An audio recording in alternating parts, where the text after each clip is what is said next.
بسم الله الرحمن الرحيم الحمد لله نحمده ونستعينه ونستغفره ونعوذ بالله من شرور أنفسنا ومن سيئات أعمالنا من يهده الله فلا مضل له ومن يضلل فلا هادي له وأشهد أن لا إله إلا الله وحده لا شريك له وأشهد أن محمدا عبده ورسوله أما بعد فإن أحسن الكلام كلام الله وخير الهدى هدى محمد صلى الله عليه وسلم وإن شر الأمور محدثاتها وكل محدثة بدعة وكل بدعة ضلالة وكل ضلالة في النار. So alhamdulillah, by the fadl of Allah subhanahu wa ta'ala, we gather together again in a masjid from the masajid of Allah subhanahu wa ta'ala. And the masjid has had a little makeover, alhamdulillah. So the theme of the lectures this weekend is Al-Ilm, knowledge, its status, its level, its acquisition, how do we acquire knowledge, the scholars who are Ahlul Ilm, the people of knowledge and their status and their fadl and their bounty. So this is the general theme, and so what I've chosen for my lecture is to take some benefits from an important book by Shaykh Muhammad bin Saleh Al-Uthaymeen rahimahullah ta'ala. It's well known to the students of knowledge. It's Kitab al Ilm. Kitab al Ilm, the book of knowledge.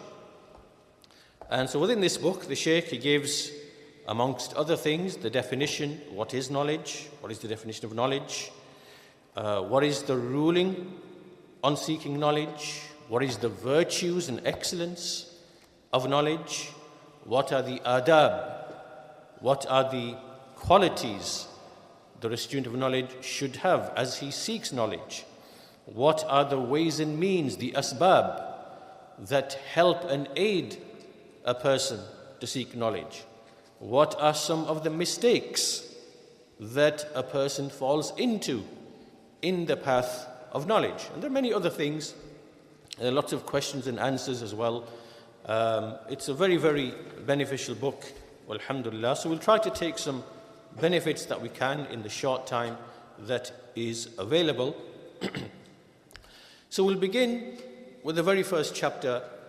And of course, the very first thing that we have to begin with, going straight back to the basics, is what is the definition of knowledge itself. Ta'riful ilm. Right? So this gets really to the heart of the matter. What actually is knowledge? What is ilm when we speak of ilm? And so the Shaykh begins by giving us a definition. And so he says, lughatan, so linguistically, what does the word ilm mean? He says it is naqidul jahl. Naqidul jahl. So ilm or knowledge is the opposite of ignorance. Naqidul jahl, the opposite of ignorance. And then he says, wahuwa, it is, and then he gives the definition. He gives the definition. What is that definition? He says, idraku shay, ala ma huwa alayhi, idrakan jaziman. So there are three things here. First of all, he said, idraku shay. Idraku shay. So idrak means to comprehend, to perceive with the senses, to grasp. This is idrak. Right? So with the senses, you have hearing, you have seeing. Likewise, you have touch, you have taste, you have smell. These are all the external senses. Right? So these are things that we feel on the outside of ourselves. From these, the most important is hearing and seeing. And from hearing and seeing, the most important is hearing. The scholars discuss which of the two is superior and comes first. It is actually hearing. And then they give many reasons why this is. We don't need to go into that discussion. But some of the things they say, for example, is that when a child is born, it hears before it sees. You hear things generally before you see them. You can hear things before you actually see them. There's many other reasons why they give, and they give evidence from the Quran, from the Sunnah to show why hearing comes before seeing, and it's mentioned first in the Quran before seeing. Anyhow, these are the things that we, that from outside of ourselves. This is how we have idrak, like perception and comprehend what is outside of ourselves. And then some of the scholars like Al-Uthaymeen rahimahullah, he mentions likewise internally you have a idrak as well internally. So he gives some examples. He says, for example, internally you feel hunger, you feel thirst, you feel pain, you feel pleasure, you feel happiness, you feel sadness. So these are internal things by which you are perceiving certain things. That's internal to yourself. Anyhow, the point being here, the first part, idraku shay, that you comprehend or you grasp or you perceive through the senses. And then he says, ala ma huwa alayhi. Meaning it has to be in accordance with what the actual reality is, as it actually is externally. So you perceive something as it actually is. You grasp something as it actually is. And then, idrakan jaziman. So here it has to be final. It has to be definitive. It has to be certain. Right? So this is the actual definition, the definition of what is knowledge. So let's mention it once again. Idraku shay ala ma huwa alayhi idrakan jaziman. Right? So this is to comprehend something. One more point to mention before we continue, as Ibn Taymiyyah mentions as well, that the ear and the eye, they are simply, they are like, the best example would be they are just conveyors. They're like postmen. They're like postmen.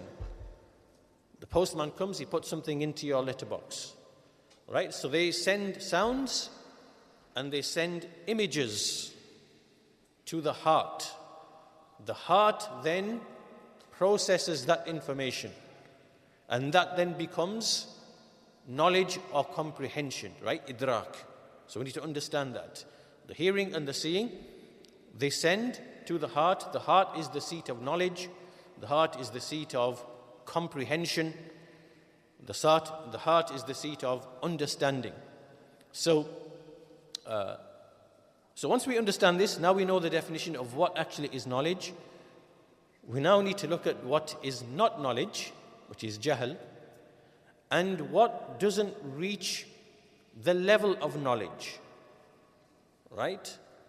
This discussion is important. Why is it important? And why have the scholars discussed this issue? It is because the whole purpose behind knowledge is to do what? It's to act, right? It's to act, because knowledge is guidance. However, we have to distinguish between, first of all, what counts as actual knowledge, whether it's in the religion or the world.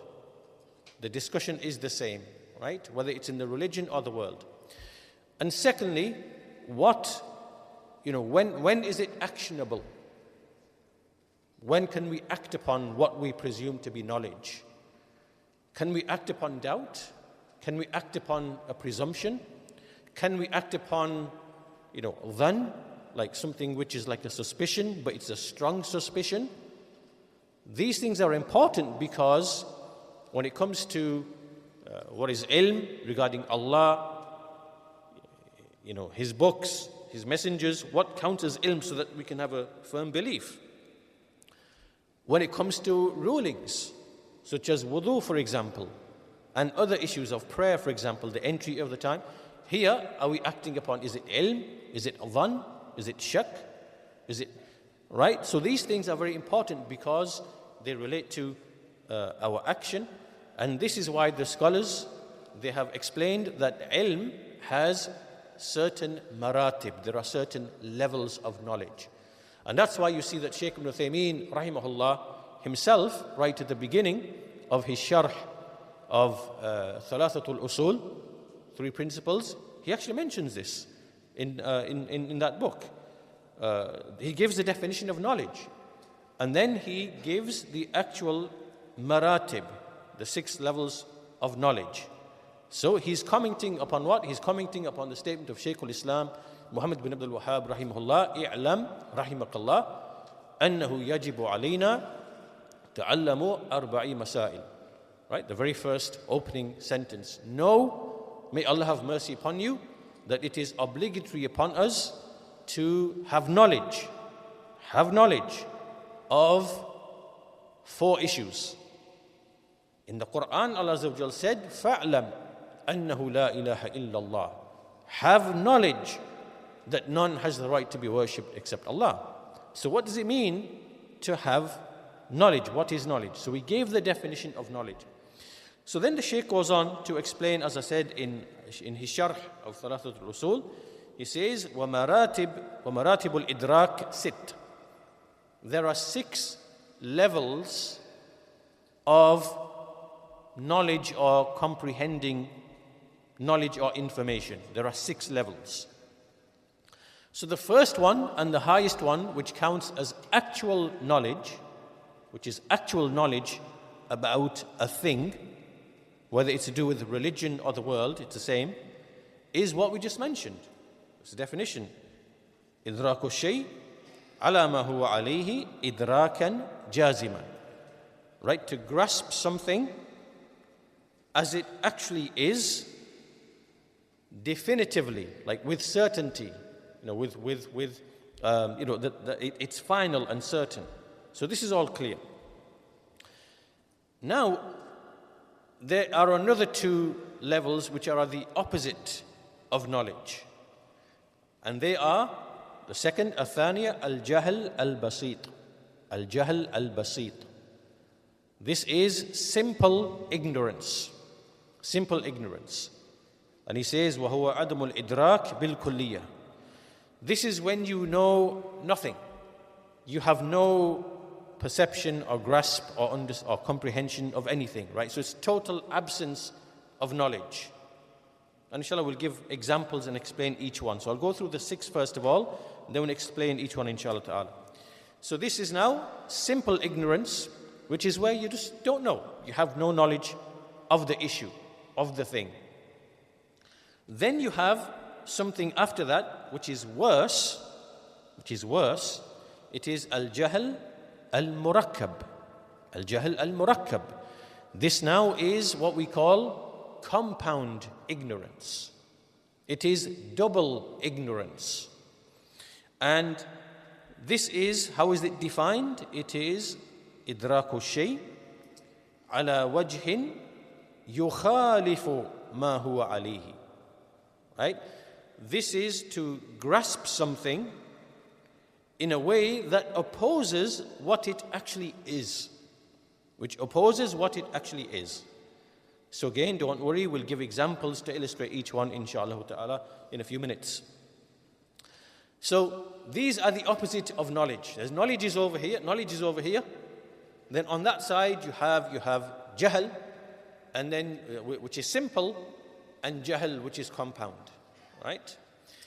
Then we have another 3 levels that do not reach the level of knowledge, but they are in between. They are in between. So from those levels is al-wahm. This is the 4th, al-wahm. Al-wahm. Al-wahm is basically it's like a delusion. Like a delusion. It's like a mistake.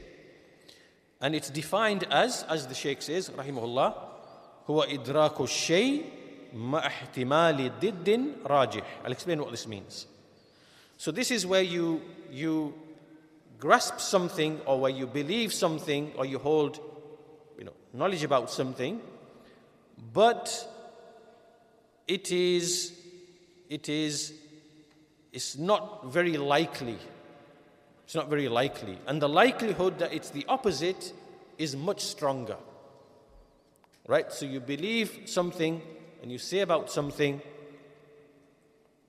but it's it opposes what it actually, it's not likely to be the case. It's very unlikely to be the case. It's more likely to be something else, to be the opposite. So this is like a wahm, it's like a delusion where you strongly think overwhelmingly that something is such and such, but it's actually not. Right? This is wahm. Then after that is ash-shak, which is doubt. So doubt is huwa idraku shay ma ihtimali musawin. So meaning that there are two things and you don't know which of the two it is. You believe it's that one, but it could be that one. And if you believe it's that one, it could be this one. Right? Simple example, we'll come to these examples like the sun, you don't know whether there's a mountain in front of you. And the sun, you can't tell whether it's risen or not. So you are in doubt now. Has it risen or has it not risen? Right? So this now is shak, where there's one possibility and another possibility, but they are equal and you don't know which one it is. Is this one or is it that one? Right? So this is what we call shak, where there's equal possibilities. As for wahm, what's wahm?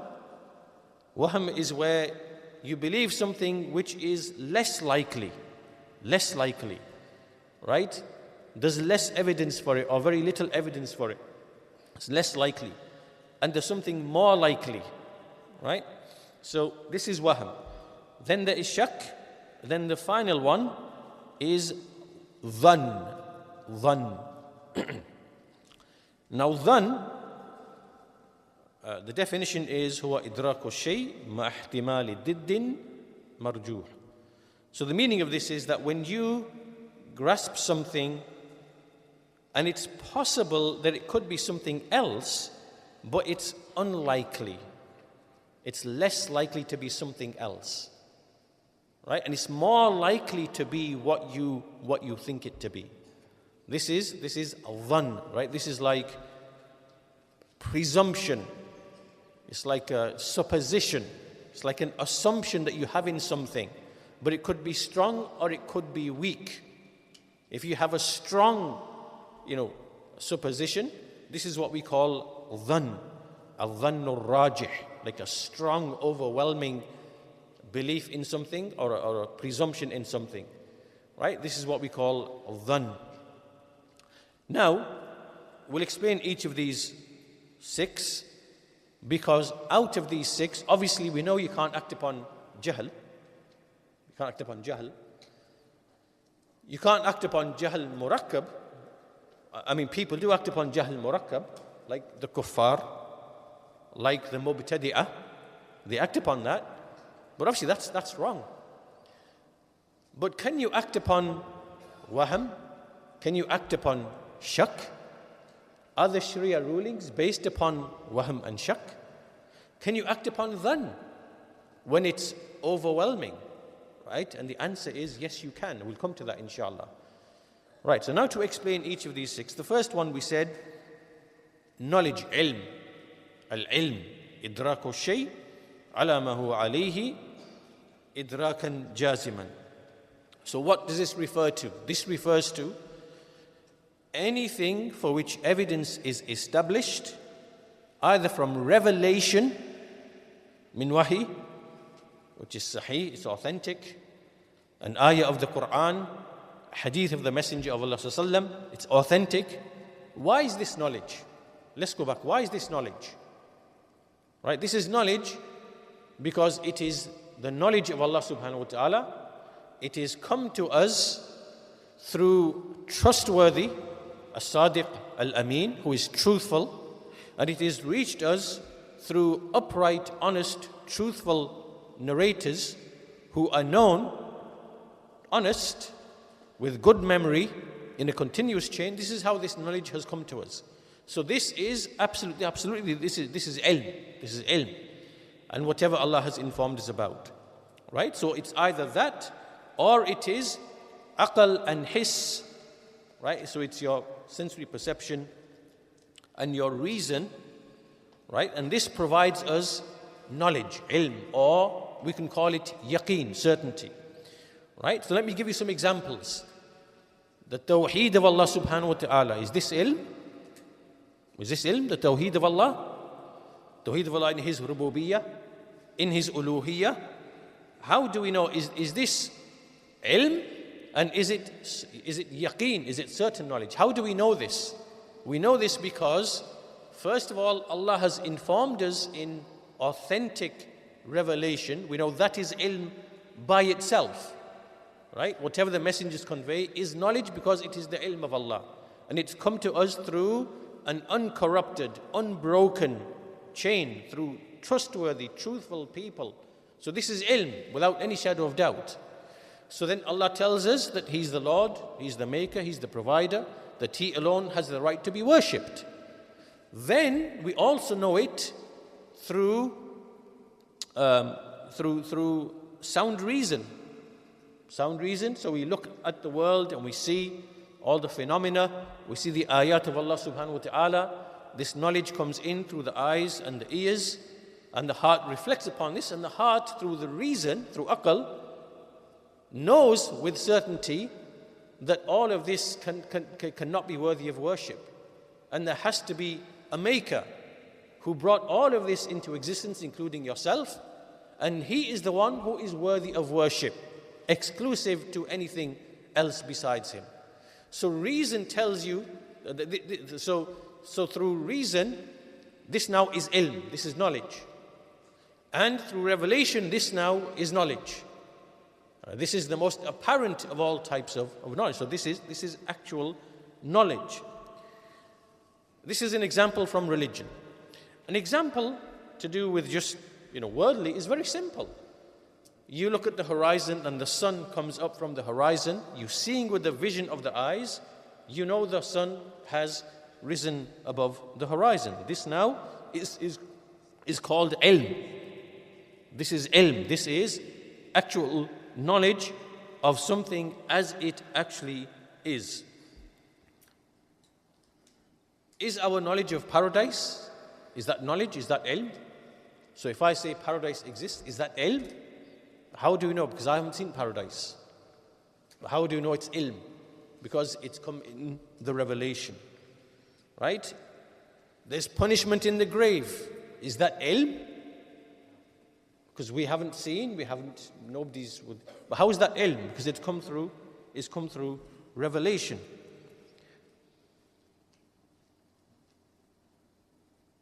The earth is still, the sun moves. Is that ilm? How do we know that's ilm? How is that ilm? But then the disbelievers say that the sun is still and the earth moves, and they've got evidence. So what do they have then? What is it? What would it be? Would it be jahl murakkab, where you don't know, and then you don't know that you don't know. You think it's something else. Or it could be wahm. Right? So wahm is not, it's like an unlikely thing based upon weak evidence. Do you understand? Right? So is that knowledge when Allah tells us that the earth is stationary, doesn't move, and the mountains stabilize it, and the sun is what moves and gives us the phenomenon of day and night? Is that ilm? Right? Because its ilm has come from Allah subhanahu wa ta'ala, and it's also ilm because that's what we know through direct, with the vision. Right? We know the earth is absolutely stationary, it's not moving. And we know that So these are some examples to show you what actually is what is knowledge. Right? So everything which has come in the Quran and the Sunnah, that is ilm. Okay, the second level, the second thing that we mentioned is the opposite of ilm, and this is al-jahl, and it's of two types. The first level is jahl basit, is simple ignorance. So to give an example, if I said to somebody, what year was the farewell pilgrimage? Hijjatul Wida. What year was that in? And somebody says, actually, I've got no idea. I have no knowledge on this issue at all. This now is what we call simple ignorance. You simply don't know, you have no opinion, you have no statement on the matter. You just say, I have got no knowledge about that whatsoever. This is simply عدم المعرفة بالشيء, complete absence of knowledge of a thing.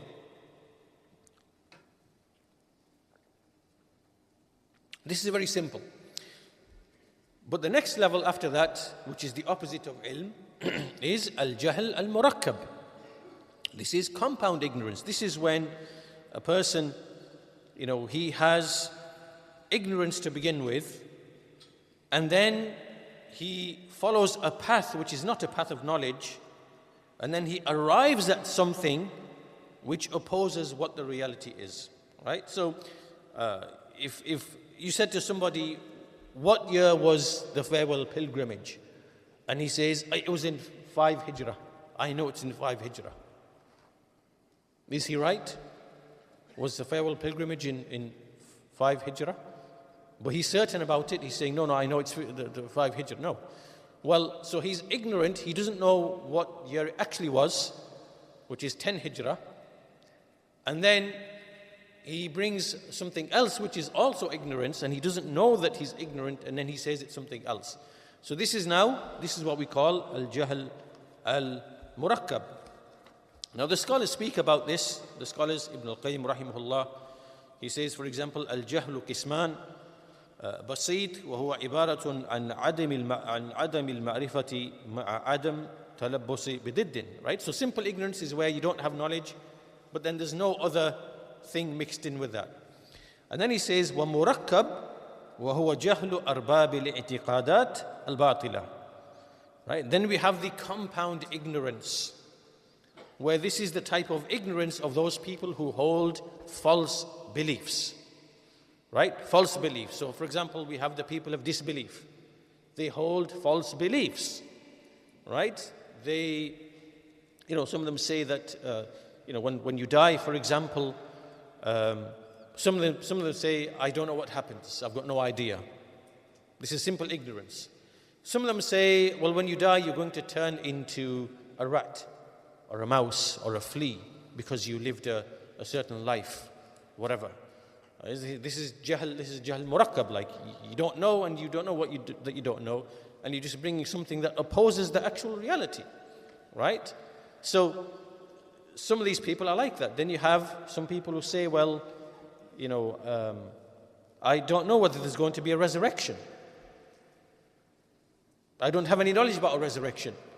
And some other people say, well, there is no resurrection. Instead, we just go and we, become light and we merge with the stars, and that's it. We just, this is again false beliefs, and it's jahl murakkab. They have no evidence for these things. They have no evidence from sound revelation, nor do they have any knowledge through the ways and means of knowing things, because that's impossible to know that. This is just a fabrication. Likewise, the mutakallimin, from the people of bid'ah, they hold certain false beliefs which they think is knowledge. But it's not knowledge, it's jahl murakkab. When they speak about Allah, when they speak about His names, when they speak about His attributes, this is not knowledge, this is jahl murakkab. That's why Shaykh al-Islam Ibn Taymiyyah rahimahullah, he said, كما قال بعض السلف العلم بالكلام هو الجهل. Right? So to have knowledge of kalam, which is philosophy, and to try to reach knowledge about Allah through philosophy, through kalam, through philosophy, to try to establish knowledge about Allah through philosophy, huwa al-jahl. This is actual ignorance. فَهُمْ يَظُنُّونَ أَنَّ مَعَهُمْ أَقْلِيَاتٍ. These people think that they have rationalities, like this is reason, this is evidence, this is intelligence and rational thinking and so on and so forth, and evidence. وَإِنَّمَا مَعَهُمْ جَهْلِيَاتٍ. But in reality, what they have with them is just lots of ignorance. It's not knowledge, right? So this is the people of philosophy, the people of kalam, who try to use the so-called, what they claim to be rational evidences to establish Islamic belief. This is not true. And then the Shaykh, rahimahullah, Shaykh al-Islam, he mentions an ayah in the Quran, which is a very appropriate ayah. He says, وَالَّذِينَ كَفَرُوا, this is the statement of Allah Azza wa Jal, وَالَّذِينَ كَفَرُوا أَعْمَالُهُمْ كَسَرَابٍ بقيعة يحسبه الظمآن ماء حتى إذا جاءه لم يجده شيئا ووجد الله عنده فوفاه حسابه والله سريع الحساب. Which means that those who disbelieve, their actions are like a mirage. So you see in the distance, you see a mirage in the desert. And the thirsty person, when he looks, he sees it to be like water, like an oasis. He can see it right in front in the desert. And he thinks there's water on the surface. Until when he comes to it, he finds there's nothing. There's actually nothing there. And he finds Allah there, there with it. And so Allah then gives him recompense, meaning with hellfire. And Allah is very quick in reckoning. Right? So what's happening here is that the people of disbelief, they look, their example is like the example of a thirsty person in the desert. He's looking in the distance and he thinks there to be water, but there isn't any water. Right? So this is like a similitude for, it is like jahl murakkab, right? That, you think there to be something there, you believe there's water there, but it's not actually there. And this is the example of these people like the kuffar, the atheists, the disbelievers, and like also amongst the Muslims, the mutakallimun, people like them, who hold false beliefs, which don't have any basis. So anyhow, this is jahl, simple jahl and compound jahl. This is not actionable. That's what the kuffar act upon, and that's what the mubtadi' act upon. This is not actionable. You can't act upon ignorance, simple or compound. After this is al-wahm, right? Al-wahm. And as we said, this is when you believe something, which is very, very unlikely. It's very unlikely to be the case. To give an example, simple example, if you have a thobe and you believe that it's actually pure, you have an overwhelming belief that there's no najasa on your thobe, but you think, but there's a small possibility, it could be, maybe, a small possibility that it actually could be, but overwhelmingly, it isn't, because I can't think of anything that, how the najasa could have got there. But you think there's a small possibility. I was in the park, I was walking, there's a dog, around or something. But then you think a small possibility it could be. So what you do is, you act upon that small possibility rather than what you know overwhelmingly to be the case. This is now what we call wahm. This is wahm. This is like you're acting upon something that is unlikely to be the case, and you are treating it as if it's like knowledge. Right? This is what we call wahm. This is what we call wahm, as we said. So that's wahm. And then after that is ash-shak, which is doubt. And so this is when, as we said, there are two possibilities, two likelihoods. And an example of that is, as we said, you're trying to look for the moon for Ramadan, and it's the 29th night, and it's cloudy, you can't tell. And so now you are doubtful. The moon could be there if the clouds weren't there, but then again, the moon might not be there if the clouds. So now you are in shak. Is it actionable? Can we act upon shak? Can we act upon shak in the Sharia or even in the worldly affairs? Well, of course we don't. We don't act upon shak. We don't act upon shak. Shak cannot be built. We can't build anything upon shak. The reason why these discussions are important is because there's actually many benefits from this. Because when you look into the Quran and you see how Allah Azza wa Jal is refuting and pointing out the misguidance of different types of people, we see that some of them are ignorant and being refuted for their ignorance. Some of them are doubly ignorant, where they think they know but they don't actually really know. Some of them are acting just upon wahm. They have awham, delusions. Many of the people of disbelief. Some of them, they have shak. And then they build their behaviors and lifestyles and whatever upon shak. They build a deen built upon shak. Right? So, to know what is actual knowledge and what is other than knowledge, this is a very important discussion because it affects both your religion and even the worldly affairs when it comes to worldly religion as well. So, anyhow, the Sheikh's, so this is an example in relation to shak, and nothing in the Sharia is built upon shak. There's nothing in our religion that is built upon shak. It is, what necessitates action is dalil, it is evidence. Right, so then after this we have after that we have dhann, which now is overwhelming belief or strong belief. This dhann is where you know something most likely to be the case, but there's a small possibility it's not like that. Right? This is the opposite of wahm. Right? So here you have like a strong belief, a strong indication, overwhelming, idea or belief. This is what we call al-dhann. Right? But it's al-dhann al-ghalib or al-dhann al-rajih, meaning strong possibility, strong belief, strong presumption. Right? Because presumptions can be different levels. It can be weak, it can be strong.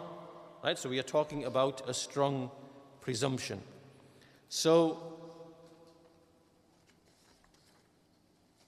in the Quran, we see that Allah Azza wa Jal, He uses the word dhann, and it can mean different things. And in fact, as Shaykh Al-Bani rahimahullah, he explains, when he's speaking about the Sunnah, he says there are three types of dhann. There is a type of dhann, which is like a type of belief or suspicion which is very weak, a presumption which is very weak. This is dhann marjuh. Then you have which is very strong, dhann rajih, very strong, most likely. Then you have dhann which is yaqini, certainty. This is the same as ilm, right? In the Quran, so this word dhann, unlike the others, so ilm is ilm, right? Ilm is ilm. Jahl is jahl, right? And then we have dhann that can actually mean different things. Dhann can sometimes mean ilm. Dhann can sometimes mean a strong presumption or likelihood, and sometimes it can mean like weak. Because this is the nature of the word dhann. Unlike, it's like a spectrum. It's not like one fixed thing. That's why in the Quran, we see, as Shaykh Al-Bani mentions the ayah, Inni dhanantu anni mulaqin hisabiyah. This is what a believer says. A believer says, I have certainty that I am going to meet my Lord. Here, dhann means certainty. This is ilm. Why do we know this? Because we know it from revelation, and we know from observation that things die, they are resurrected. The plants, they're given life, they're resurrected. So we know that we are going to meet our Lord and be held to account. However, when it comes to the people of disbelief, Allah Azza wa Jal says, Inna dhann la yughni min al-haqqi shay'a. Inna dhann la yughni min al-haqqi shay'a.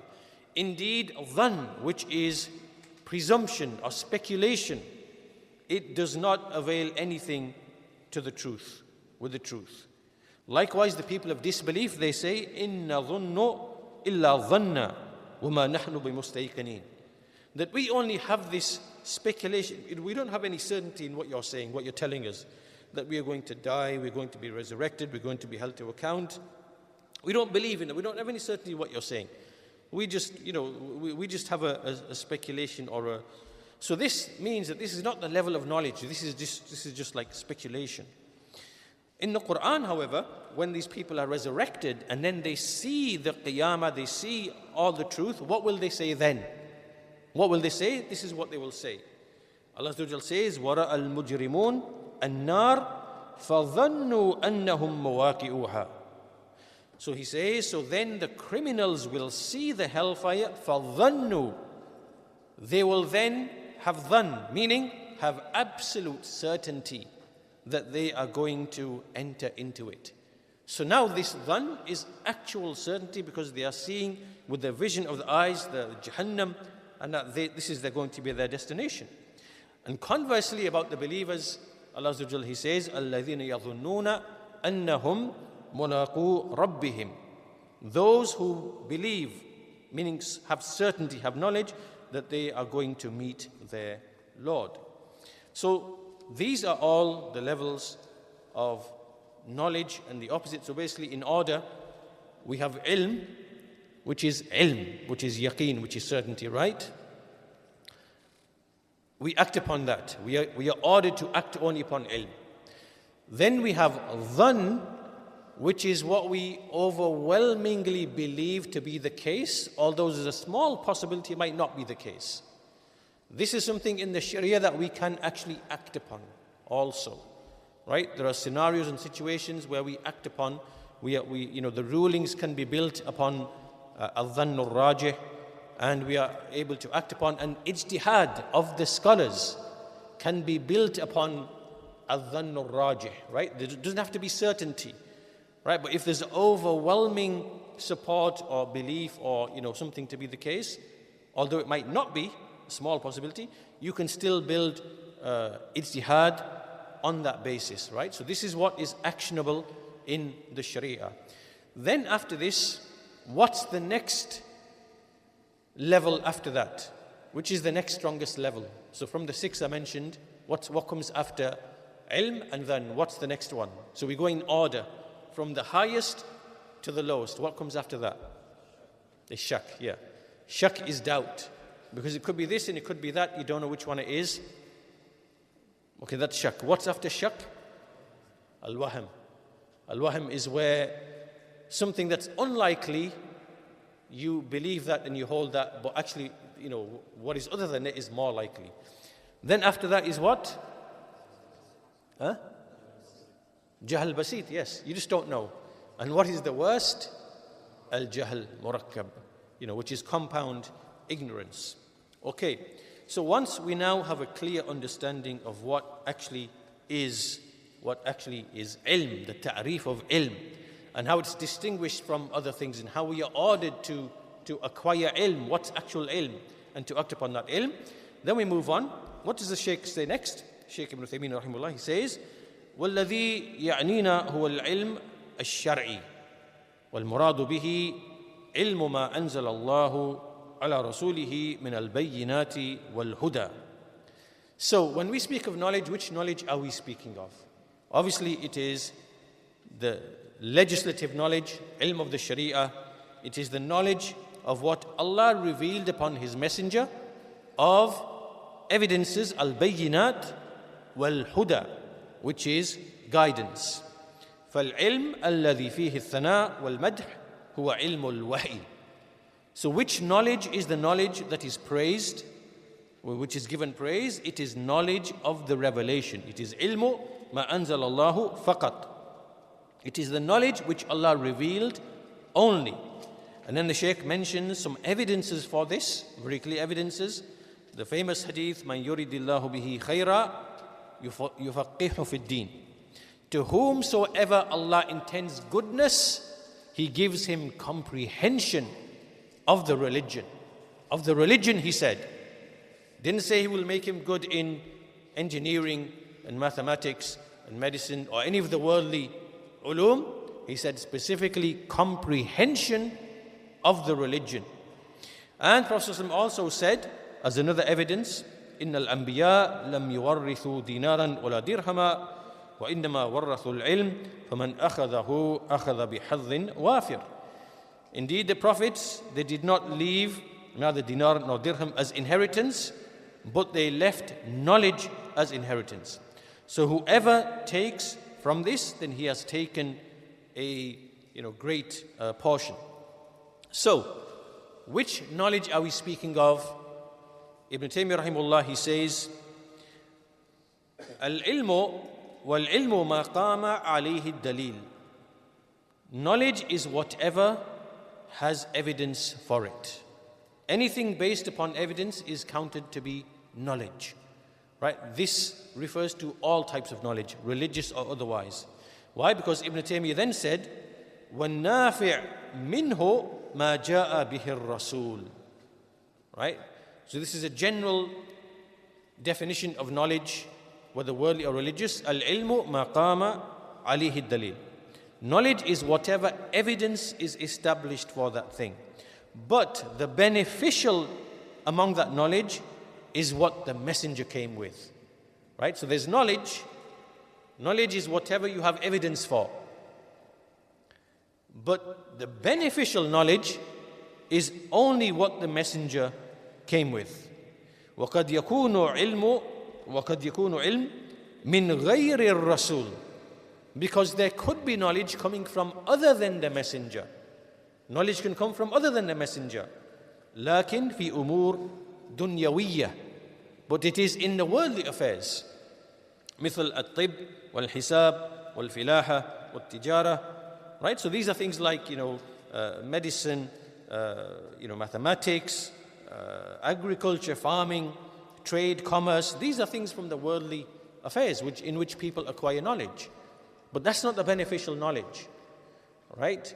So this shows that the knowledge is divided into two.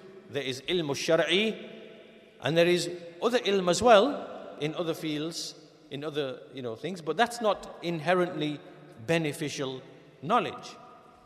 Also, so once that's clear, what are the details of the knowledge that the Sharia has come with? Like what are the specific types of knowledge then? Right? So we know it's not mathematics, it's not industry, it's not engineering, whatever. What is this specific knowledge? Knowledge of the Sharia. Again, we go back to Shaykh Ibn Taymiyyah. He said, وَالْعِلْمُ الْمَمْدُوحِ, the praised knowledge, الَّذِي دَلَّ عَلَيْهِ الْكِتَابُ وَالسُّنَّةِ, which the Quran and the Sunnah, the Kitab and the Sunnah indicate, هُوَ الْعِلْمُ الَّذِي وَرَّثَهُ الْأَنْبِيَاءُ. It is the knowledge that the prophets have left as inheritance. Then he mentions the hadith, إِنَّ الْعُلَمَاءَ وَرَثَةُ الْأَنْبِيَاءِ إِنَّ الْأَنْبِيَاءَ لَمْ يُوَرِّثُوا دِرْهَمًا وَلَا دِينَارًا وَإِنَّمَا وَرَّثُوا الْعِلْمَ فَمَنْ أَخَذَهُ أَخَذَ بِحَظٍّ وَافِرٍ. He mentions the same hadith, that the scholars leave as inheritance knowledge. Whoever takes from it, then they have taken a great portion. But this is the important part. He says, وَهَذَا الْعِلْمِ ثَلَاثَةُ أَقْسَامٍ. So this now is the beneficial knowledge. What are the types of beneficial knowledge? He says it is three types. The first one, علم بالله وأسمائه وصفاته وما يتبع ذلك. So the first knowledge, which is actual knowledge and beneficial knowledge, is knowledge of Allah and His names and His attributes and whatever is connected and follows on from that. وفي مثله أنزل الله سورة الإخلاص وآية الكرسي ونحوها. Right? So regarding this type of knowledge, Allah revealed Surah Al-Ikhlas, قُلْ هُوَ اللَّهُ أَحَدٌ, and Ayatul Kursi, and whatever is similar in the Quran. Right? So the knowledge which is inheritance, which is beneficial, which is actual knowledge, because it's the ilm of Allah, from it is knowledge of Allah, His names and attributes. Al-Qism al-Thani, the second, al-ilmu bima akhbar Allahu bihi. The second is whatever Allah gave us knowledge and He informed us about. مما كان من الأمور الماضية وما يكون من الأمور المستقبلة. So he says that the affairs of the past, that Allah tells us information about the past, what will happen in the future, and what is happening of the affairs right now. And Allah Azza wa Jal, He revealed ayat about this, about the stories, al-qisas, wal-wa'ad, wal-wa'id, and the description of paradise, the description of hellfire. These are the akhbar. These are reports that Allah has given to us information about things that we cannot see in the past, in the future, and what is hidden from us from paradise, hellfire. These are the akhbar. That's the second type of ilm, that is actual ilm that has come in revelation. And the third, والقسم الثالث العلم بما أمر الله به من الأمور المتعلقة بالقلوب والجوارح من الإيمان بالله من معارف القلوب وأحوالها وأقوال الجوارح وأعمالها وهذا العلم يندرج فيه العلم بأصول الإيمان and so on and so forth. So he says, Now the third type of knowledge is knowledge of what Allah commanded, what He commanded us with, of the affairs which are connected to our hearts and our limbs. So this now is knowledge of the Sharia, the commands, the prohibitions, what the heart is commanded with, what the limbs are commanded to do or to avoid, right? Such as, for example, having Iman in Allah. The heart is commanded to have Iman in Allah. And likewise the limbs and the actions of the limbs, right? So, for example, the usul of Iman, the usul of Islam, the 6 pillars of Iman, the pillars of Islam, and all the various statements and actions, all of this, and likewise what we find in the books of the scholars and the fuqaha when they discuss the rulings, the ahkam, right? This comes under all of that general type of knowledge, right? So this is the ilm that Allah Azza wa Jal has praised. This is what counts as actual knowledge, which is nafi'. And the Shaykh then goes on to say, وَمِنَ الْمَعْلُومِ أَنَّ الَّذِي وَرَّثَهُ الْأَنْبِيَاءِ إِنَّمَا هُوَ عِلْمُ شَرِيعَةِ اللَّهِ عَزَّ وَجَلَّ وَلَيْسَ غَيْرُهُ. Right? So it's not any other knowledge other than this Sharia knowledge. And he says, فَالْأَنْبِيَاء عَلَيْهِمُ الصَّلَاةُ وَالسَّلَامُ مَا وَرَثُوا لِلنَّاسِ عِلْمَ الصَّنَاعَاتِ وَمَا يَتَأَلَّقُ بِهَا. So the prophets did not leave for the people like knowledge of, arts and crafts and manufacturing and things like this. بَلْ إِنَّ الرَّسُولِ هِينَ. So he says, when the messenger, when he came to Medina, he found the people, what were they doing? They were pollinating the date palm trees. They were cross-pollinating date palm trees because they acquired this knowledge as to how to improve the yield and improve the quality of the dates. This is worldly knowledge. So he found them doing this. So he came and he said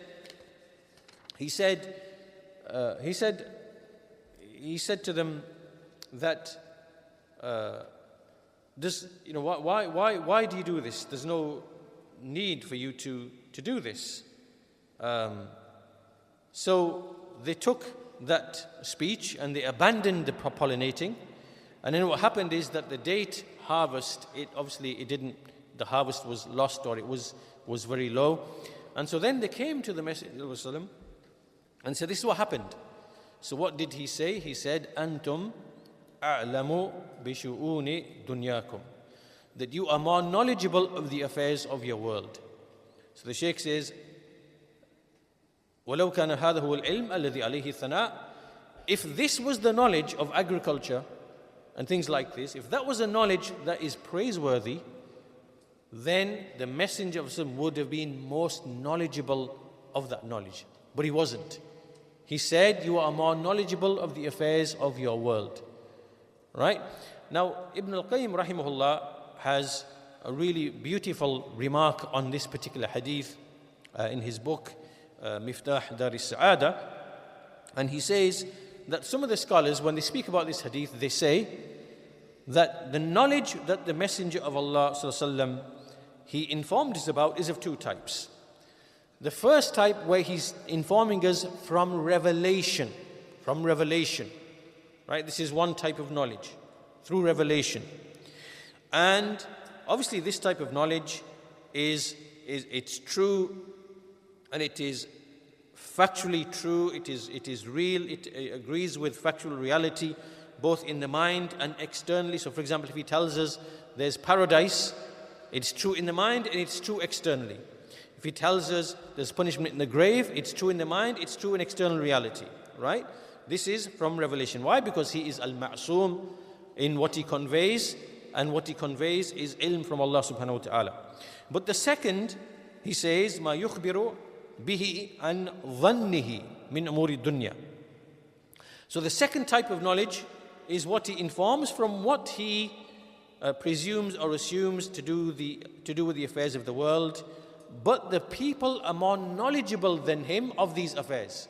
They are more knowledgeable than the Messenger of Allah in these affairs. And he himself, the Messenger of Allah, he himself made that distinction between these 2 types of knowledge. Because when he came to them and said, why are you pollinating these date palms? They said, why are you doing this? He said, if only you left it, it won't harm you or anything, leave it. So then they left it. And when they came to him, he said, إِنَّمَا أَخْبَرْتُكُمْ عَنْ ظَنِّي وَأَنْتُمْ أَعْلَمُ بِأَمْرِ دُنْيَاكُمْ وَلَكِنْ مَا أَخْبَرْتُكُمْ عَنِ اللَّهِ. So he said, I only informed you based upon what I presumed or thought, but you are more knowledgeable of the affairs of your world. However, whatever I inform you from Allah, meaning that is haqq, that is true. So the Messenger himself made this very same distinction. He himself made that distinction, just as we see in the speech of Ibn Taymiyyah that we mentioned earlier on. But now Ibn al-Qayyim actually has an amazing point, and he says this is from the signs of his prophethood. This hadith is one of the signs of the prophethood of the Messenger of Allah. So you might ask yourself, how on earth can be from the signs of prophethood? So he goes on to explain. He says that if the Messenger of Allah was, if these types of things were hidden from him, he didn't know these things about the affairs of the world, and how Allah Azza wa Jal, how he's created things and how his laws work in the creation. And then he actually comes and brings certain types of knowledge and sciences which is impossible, not possible, for any man to come with this type of knowledge. Right? So he starts telling the people about what will happen and what has happened in the past. And what's happened since the time of the creation of the heavens and the earth until people enter into paradise and hellfire. And about the people of, about what is hidden in the heavens and the earth. And he brings all this information about the law, the Sharia, and every small and detailed matter. Likewise about the world. Right? So he brings all of this information, and which if those people, so if this information could be reachable through the normal worldly knowledge and the means of acquiring that knowledge, like what people acquire knowledge of the sciences, for example, right? So understand this point. What he's saying is that if this knowledge was attainable through the means that people acquire all other types of knowledge, right? Because everybody, we from our experience and from our, we acquire knowledge about agriculture, about farming, about technology, about, this, about that, about whatever. How do you do it? It's through the basic faculties of knowledge, hearing, intellect, reflection, whatever.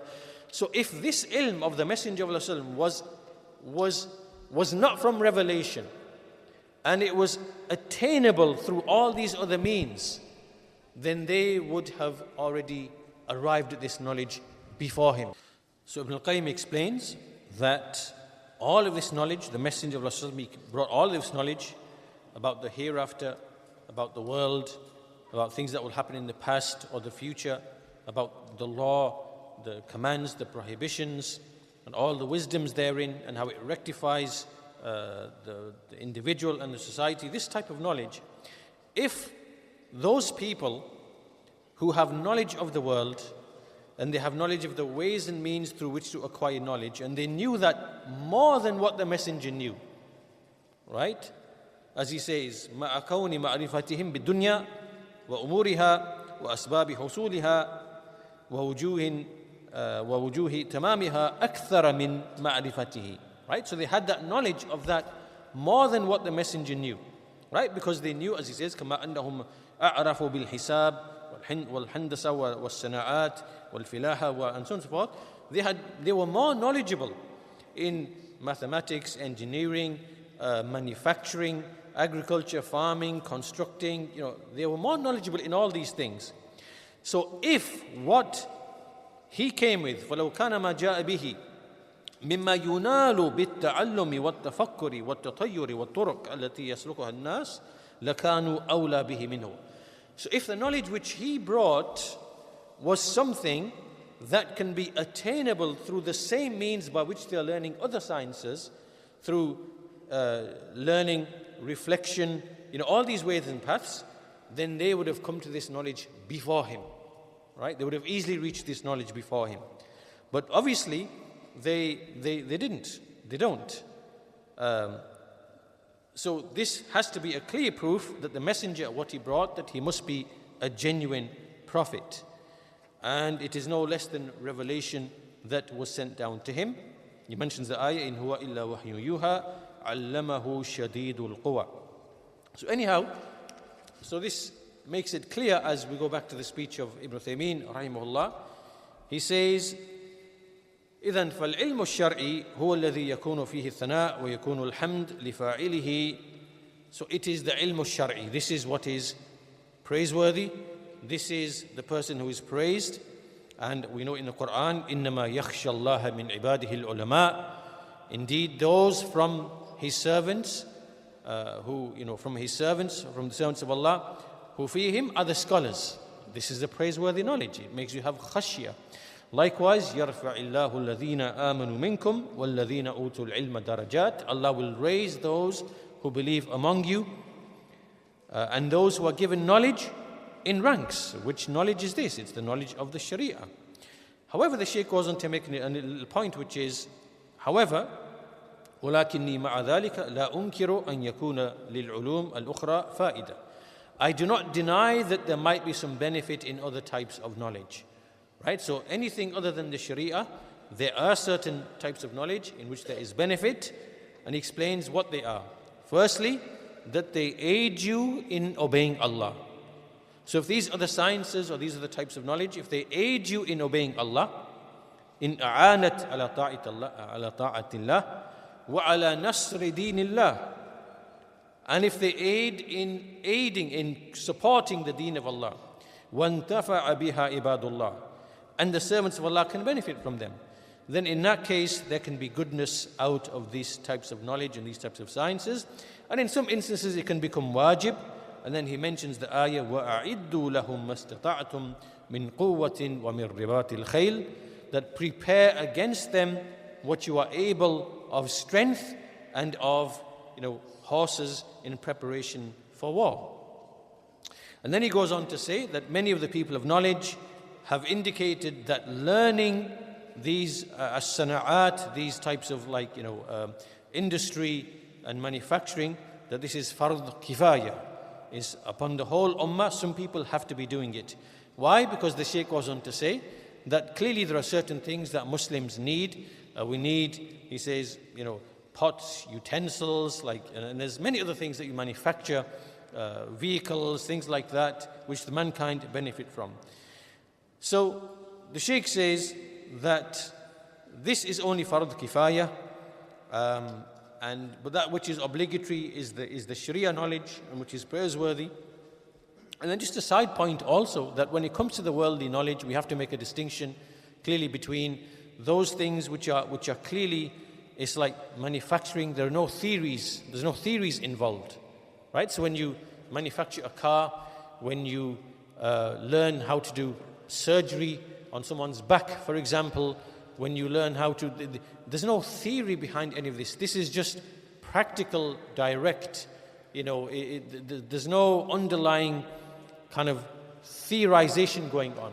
So there's those types of knowledge and those types of sciences is what the Muslims should be engaged in and should be acquiring for the benefit of the Muslims. But then there's other types where they are theory laden. They're tied with theories, right? And this is where it's like speculation. This is no longer like knowledge anymore. Things like a lot of medicine is impregnated with theory, is tied to Darwinian evolution and things like that. And so a lot of the things that you learn, this now is it's not ilm in the same way as that other ilm, right? Knowledge of how to create utensils, knowledge of how to create weapons, knowledge of how to do surgery, knowledge of how to build there's no theory here. You just do it, and that's the way it's done, and it works or it doesn't work. Very simple. But these other types of knowledge, they are built upon, or they are founded upon theories, speculation. So these things Muslims have to be aware of the dangers of this type of ilm, because what is it? Is it wahm? Is it built upon awham?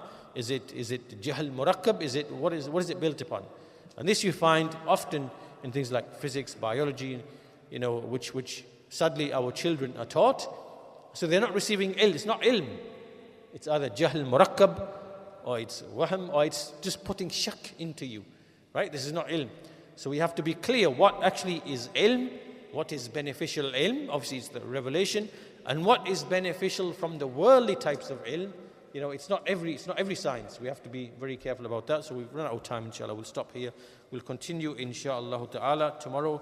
The Shaykh then goes on to speak about the virtues and the excellence of knowledge and a person who proceeds upon knowledge. And we look at those, inshallah ta'ala, tomorrow. Walhamdulillahi Rabbil Alameen. Wa sallallahu ala nabiyyina Muhammad wa ala alihi wa alhamdulillah.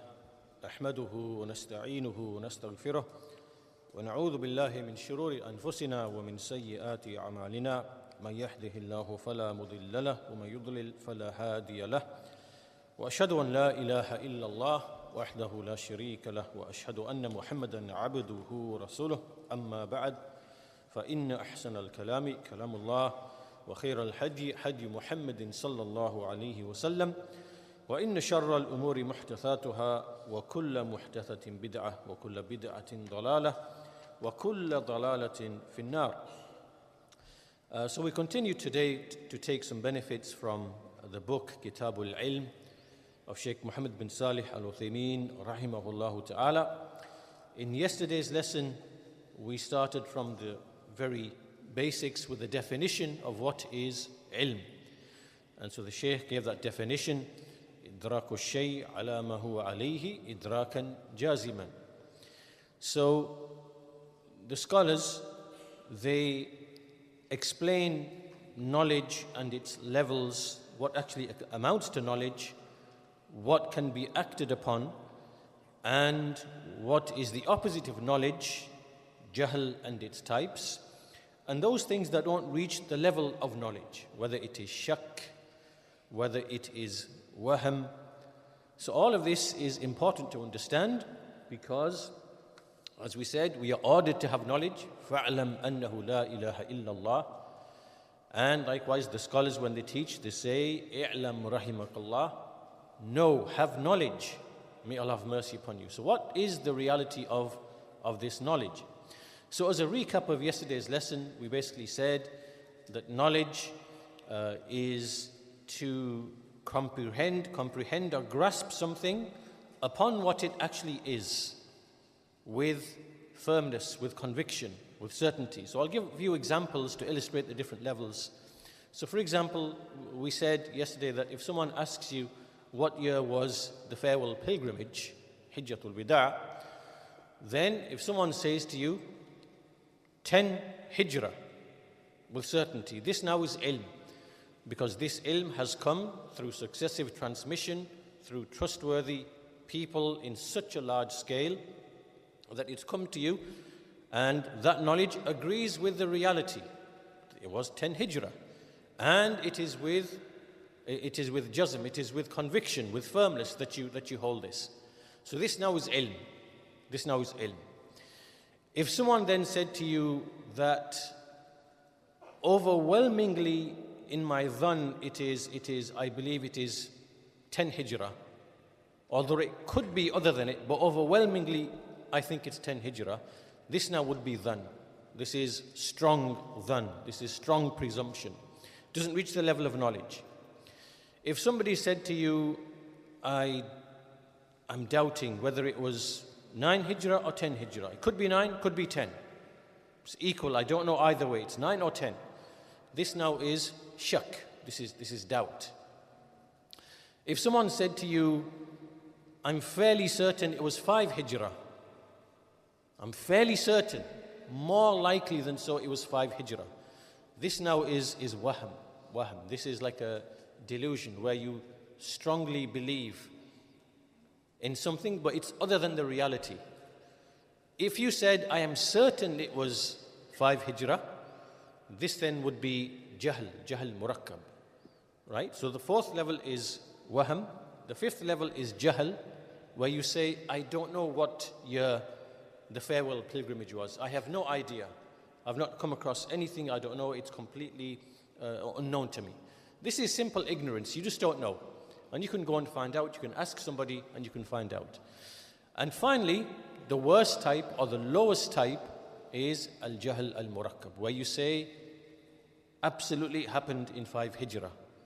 So you don't know and you think you know, but you don't know that you don't know. Right? This is jahl murakkab. So we mentioned that in yesterday's lesson, and we said that this is important to understand because it applies this applies to any knowledge, to what Allah revealed, to the Sharia, and likewise in the world, in the worldly types of knowledge. And that's why Ibn Taymiyyah rahimahullah, he said, al-ilmu ma qama alayhi dalil. Knowledge is whatever evidence is established for it. وَالنَّافِعْ مِنْهُ مَا جَاءَ بِهِ الرَّسُولُ. But the beneficial knowledge is what the messenger came with. Right? So he made it clear that knowledge is anything for which evidence can be established, whether it's revealed knowledge, whether it's worldly knowledge. But the beneficial, the inherently beneficial, is only the Sharia knowledge. So then Ibn Taymiyyah explained what that Sharia knowledge is. He said it's 3 categories. Everything that Allah revealed to us is in 3 categories. It's either about Allah subhanahu wa ta'ala, His names, His attributes, His actions, and whatever follows on from that. Secondly, it's the akhbar, whatever Allah has informed us about the past, the present, the future, paradise, hellfire, the unseen, the grave, stories of the prophets, stories of past nations, the reward in paradise, in hellfire. All of these are akhbar, they are reports, information. So this is beneficial knowledge. And the third is whatever Allah commanded the hearts to do or the limbs to do. Right? So these are Allah's commands, the ahkam, the awamir, the commands and the prohibitions. So this is what is the inherently beneficial knowledge. And this is what the prophets and messengers came with. The Shaykh Abu Iyaad mentioned that this specifically is the knowledge which is praiseworthy. He mentioned the hadith about cross-pollination. When the Messenger, he came to some people, they were cross-pollinating. He said, maybe it might be better if you don't do that. And so they took the advice, they didn't do it, and the crop yield wasn't very good. So then he came to them and he said that I informed you about from my dhan, from what I believe. And you are more knowledgeable of the affairs of your religion. But that which I inform you from Allah. So he himself made the distinction between the reports he brings from revelation and what he says from his opinion. We mentioned how Ibn al-Qayyim mentioned this is actually a proof of prophethood. Why is it proof of prophethood?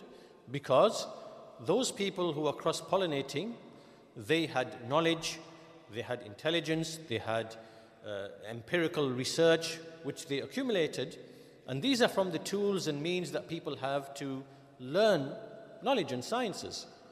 So if what the messenger brought, as is claimed by the philosophers, atheists, that he was a clever man, he was an intelligent man, he devised all of this from his own mind, this knowledge that he brought, if that was true, then any other type of people who have that worldly ability, knowledge, all the tools, means of understanding, then they would have brought something like that.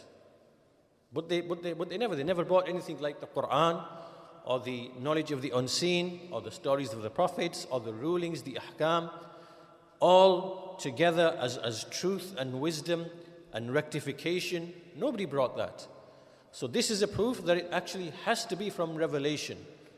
It can't be from any other way. This is a proof of his prophethood. So we looked at that as well, and after this, this is basically where we finished. And after that, the Shaykh, rahimahullah, he went on to explain about the ruling on worldly types of knowledge, that if they bring benefit to a person, to Muslims, if they bring you closer to Allah, and if they aid the deen of Allah, then these types of knowledge, they become obligation collectively. Right? So things like, he mentioned weaponry and, things that people need, utensils, means of transport, things like that. And so that's where we finished in yesterday's lesson. We're going to continue today, inshallah ta'ala, to look at the next section. So the next section is Fawa'id Ilm, the virtues and the excellence of knowledge. And so the Shaykh begins by saying that Allah subhanahu wa ta'ala has لَقَدْ مَدَحَ اللَّهُ سُبْحَانَهُ وَتَعَالَى الْعِلْمِ وَأَهْلَهُ. He has praised knowledge and its people, and He has encouraged His servants عَلَى الْعِلْمِ وَالتَّزَوُّدْ مِنْهُ, to acquire knowledge and to take it as provision, and likewise from the purified sunnah. He then says that knowledge, فَالْعِلْمِ مِنْ أَفْضَلِ الْأَعْمَالِ الصَّالِحَةِ, to acquire knowledge is from the most excellent of the righteous actions. In other words, seeking ilm is in itself a righteous action. وَهُوَ مِنْ أَفْضَلِ وَأَجَلِّ الْعِبَادَاتِ, rather it is from the most excellent and the most loftiest of acts of worship, and from the acts of worship which are voluntary. Because he says, لِأَنَّهُ نَوْعٌ مِنَ الْجِهَادِ فِي سَبِيلِ اللَّهِ, because it is a type of jihad in the path of Allah. فَإِنَّ دِينَ اللَّهِ, for indeed the religion of Allah Azza wa Jal, إِنَّمَا قَامَ بِأَمْرَيْنِ, it is established by two things. The first of them, al-ilmu wal-burhan. Al-ilmu wal-burhan. So it is knowledge along with its evidence. Knowledge along with its evidence. And secondly, al-qitalu was-sinan. Al-qitalu was-sinan, which is fighting and the spearhead. So fighting, which you use the spearhead, and knowledge, for which you acquire evidence. So then he says, it is necessary for these two affairs, because it is not possible to establish the deen of Allah and to make it manifest except by these two things. And of these two things, knowledge is the one that is put before the second one, which is struggling and striving with al-qital wa sinan. And then he gives the evidence. He says, because we know the Messenger of Allah sallallahu alaihi wasallam, he never used to raid or engage a people in a battle until he would make them reach the da'wah first. So the knowledge would reach them first, and if they obviously refused or didn't accept, then it would then be qital, it would be fighting. So this knowledge that the Shaykh is mentioning, this is the knowledge that is praiseworthy. It is the one that is praised in the Sharia. And I want to mention a number of narrations here so that we fully understand that when we speak of beneficial knowledge, even though Allah has described that as beneficial knowledge, that what Allah revealed, it does not mean that it is actually beneficial for the one who's holding it. Right? So even though ilm, this ilm that Allah revealed, this knowledge that He revealed, it is al-ilmu nafi' wal-amalu salih. It is al-ilmu nafi' and righteous action. It is not actually beneficial for the person unless there are certain other things present with it or follow on from it, and when certain things are absent from it. So this will be explained by a number of narrations. So for example, it is Sufyan al-Thawri rahimahullah ta'ala, he mentions, this is mentioned by Al-Hilya, it's Tahdhib. So he said, إِنَّمَا يُطْلَبُ الْعِلْمِ لِيُتَّقَ اللَّهُ بِهِ. Indeed, knowledge is pursued so that Allah can be feared by way of it. فَمِن ثُمَّ فَضْلٍ. It is this which gives the knowledge its excellence. Right? So here when the Shaykh is speaking of the excellence, Fada'ilul Ilm, the excellence of knowledge, that knowledge only becomes excellent, even though that knowledge is inherently beneficial in and of itself, but in relation to the servant, it only becomes beneficial, it only becomes virtuous and excellent when it is done and when these things are present. So he said, indeed, knowledge is sought لِيُتَّقَ اللَّهُ بِهِ, so that Allah is feared by way of it. فَمِن ثُمَّ فَضْلٍ, it is here where its excellence and its virtue lies. فَلَوْلَا ذَلِكَ لَكَانَ كَسَائِرِ الْأَشْيَاءِ.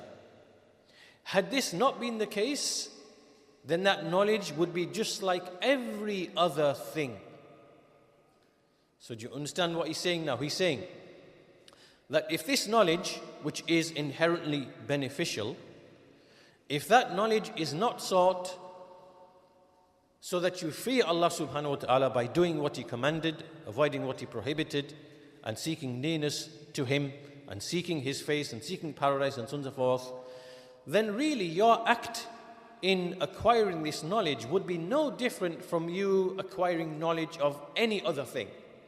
Engineering, mathematics, geology, biology. It might as well just be any other thing. Because what's the difference between this knowledge and that knowledge in that case? Right? This knowledge is there so that Allah is feared. And that's why in the Quran, the ayah that you heard yesterday and again today, إِنَّمَا يَخْشَى اللَّهَ مِنْ عِبَادِهِ الْعُلَمَاءِ. Only those from Allah's servants fear Him, those who are the scholars. Because there is khashya, there is awe and fear, which is the purpose behind this ilm. Now there are certain things that come in the way and prevent a person from benefiting from this beneficial knowledge. So in relation to that individual, it no longer is beneficial knowledge, al-ilm al-nafi, even though inherently it is beneficial knowledge. Also from Sufyan al-Thawri, rahimahullah, he said, al-alim tabibu ad-din. The scholar is the physician of the religion. وَالدِّرْهَمْ دَاءُ الدِّينِ. وَالدِّرْهَمْ دَاءُ الدِّينِ. But the dirham, wealth, money, is the sickness, is the illness, the ailment of religion. فَإِذَا جَذَبَ الطَّبِيبُ أَدَّى إِلَى نَفْسِهِ فَمَتَى يُدَاوِي غَيْرَهُ. So when the tabib himself, when he draws the sickness or the illness to himself, which is the wealth, meaning being motivated by wealth and seeking the dunya, seeking the wealth, then when will he treat others? When will he treat others? Okay, so the point being here now is that wealth is one of those things in the presence of which, if a person is motivated, he will be put to trial in his religion, and his intention will not be sincere, and his intentions will be mixed. And so this is really where the fitan and the tribulations enter into a person's life, and into the da'wah, and into relationships in unity, when inwardly people are not motivated purely and sincerely for the sake of Allah, and so that they are seeking knowledge for taqwa, so that Allah is feared. This is the origin of trials and tribulations. He also said, Sufyan al-Thawri rahimahullah, al-a'malu sayyi'ah da'un. Evil actions are a disease. Wal-ulama dawa'. And the scholars are the cure, or the medicine, or the treatment. فَإِذَا فَسَدَ الْعُلَمَاء فَمَنْ يَشْفِي الدَّاءَ. So if the scholars become corrupt, then who will cure the illness? So once again, sin in the presence of sin. When a person carries knowledge, but then he pollutes that with sin, right? He's supposed to be treating the illness. But when he has sin, then how will he heal or cure the sickness in other people if he has the sickness himself? So once again, in this situation, in the presence of sin, major sin, persisting in minor sin, this pollutes what a person has of ilm. And it no longer becomes al-ilm al-nafi' with respect to him. It no longer has the quality of being having fadl, having the excellence. Right? So these are important narrations from Sufyan al-Thawri. And likewise also, we have from Abi Hazim rahimahullah ta'ala, this is in the Tahdhib of Siyar, he said, لا تكون عالما حتى يكون فيك ثلاث خصال. You will not be a scholar until you have three properties, three qualities. First of all, لا تبغي على من فوقك. Do not transgress against the one who is above you. The one who is above you in knowledge, in status. وَلَا تَحْقِرْ مَنْ دُونَكَ. Do not belittle the one who is less than you. وَلَا تَأْخُذْ عَلَى عِلْمِكَ دُنْيَا. And do not take for your ilm the world, meaning a portion of the world. Do not be motivated in your ilm to acquire wealth and to acquire. So these, you will not be an alim, meaning you will not be one who has knowledge, who has ilm. Ilm which is beneficial, ilm which is virtuous, until you have these three properties. Do not seek to be, do not seek to pursue to be greater than those who are above you, or to transgress against them. Do not belittle those who are beneath you. And this is one of the great diseases that can be found amongst people, that just because you have acquired knowledge and you have acquired memorization and you have acquired understanding, that this how makes you belittle and look down upon other people. This can never come from a person who has true knowledge. You can never belittle. This is not the way of the Salaf. In fact, with many narrations from the Salaf, they would say that we would write from the one who is greater than us, and we would write from the one who is lesser than us. As long as it is ilm, it doesn't matter who it comes from. So this issue of arrogance and pride and belittling other people, firstly, and then secondly, seeking wealth or seeking a portion of the world by way of the ilm, mixing pursuit of the world with ilm, as we find happening with people. This cannot make you an alim, meaning one who has ilm which is beneficial, which is virtuous, and which has the desired effect. These are things which pollute. These are things which prevent the desired effect. Likewise also to Imam Ahmad, rahimahullah ta'ala. It was said to him, Man nas'al ba'dak. Who can we ask after you? Who shall we ask after? When you pass away, you are gone. Who can we go to? Who can we ask? He said, قال عبد الوهاب الوراق رحمه الله. So he mentioned Abdul Wahhab al-Warraq. So then they said to him, قيل له إنه ليس له اتساع في العلم. They said, but he doesn't really have a great deal of knowledge. Like his knowledge isn't expansive and huge. So what did Imam Ahmad rahimahullah ta'ala say? He said, قال إنه رجل صالح مثله يوفق لإصابة الحق. So he said, indeed, he is a righteous man. A righteous man. So he doesn't have expansive knowledge, but he's righteous. And the likes of him is granted success in reaching the truth. In reaching the truth. So you see, it's not about having expansive knowledge, expansive memorization. This is not what the issue is. The issue is having taqwa, being righteous, and acting upon what you know. And if you do that, Allah will give you tawfiq. Allah will grant you success in arriving at the truth in whatever issues there might be, whether in religion, whether it might be in arbitrating between people, whether it might be in terms of being just in your dealings, to arrive at the truth, in giving fatawa, to arrive at the truth. Right? It's not about expansive knowledge. It is about the rectification of the inside with the knowledge that you have. He was also asked, وَسُئِلَ رَحِمَهُ اللَّهِ عَنْ مَعْرُوفِ الْقَرْخِ فَقَالَ كَانَ مَعَهُ أَصْلُ الْعِلْمِ خَشْيَةُ اللَّهِ. So he was asked about another person, another well-known righteous person by the name of Ma'ruf al-Karhi. So he said, he had with him كَانَ مَعَهُ أَصْلُ الْعِلْمِ خَشْيَةُ اللَّهِ. He had with him the base or the foundation of ilm.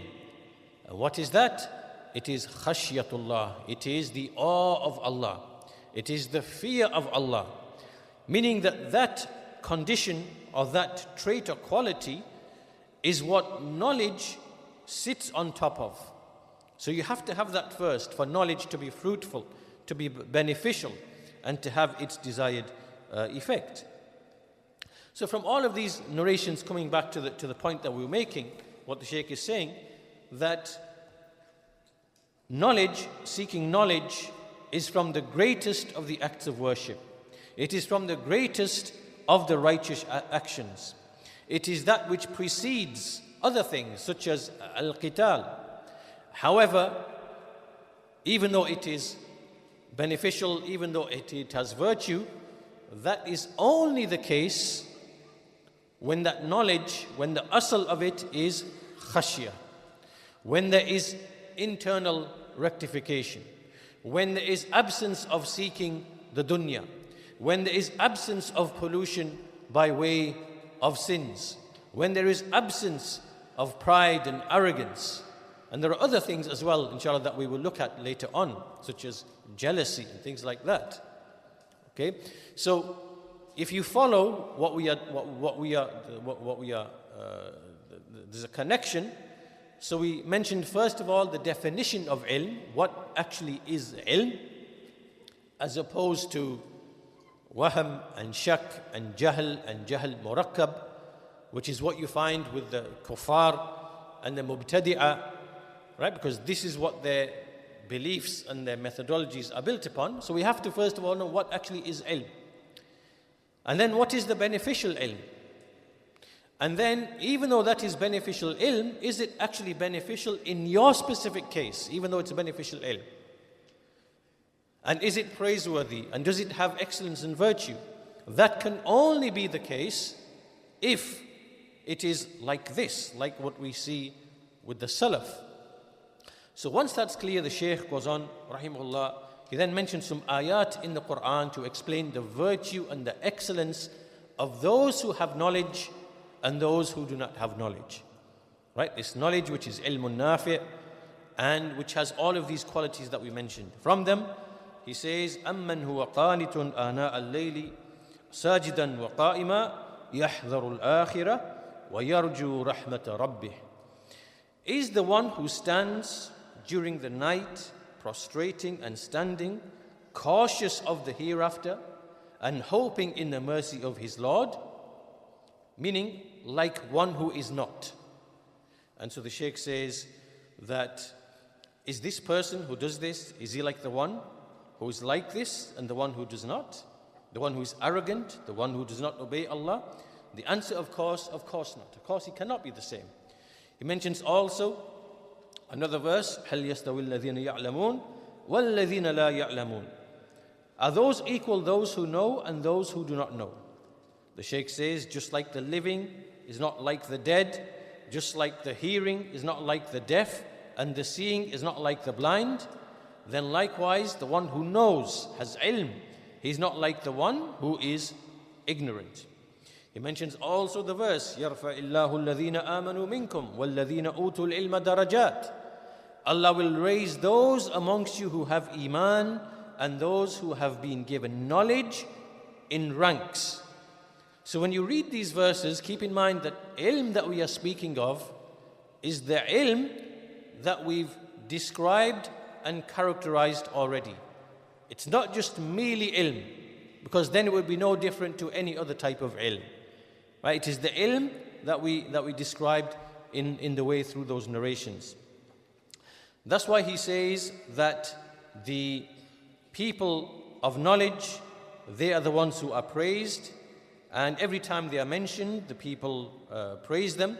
This is because Allah has raised them in this life, and likewise in the hereafter they will be raised in degrees and ranks in accordance to how they established the da'wah to Allah and how they acted upon what they knew. Likewise, the servant who is the true servant, a true worshipper, the Shaykh says, he is the one who calls to Allah upon basira, upon insight, upon this ilm.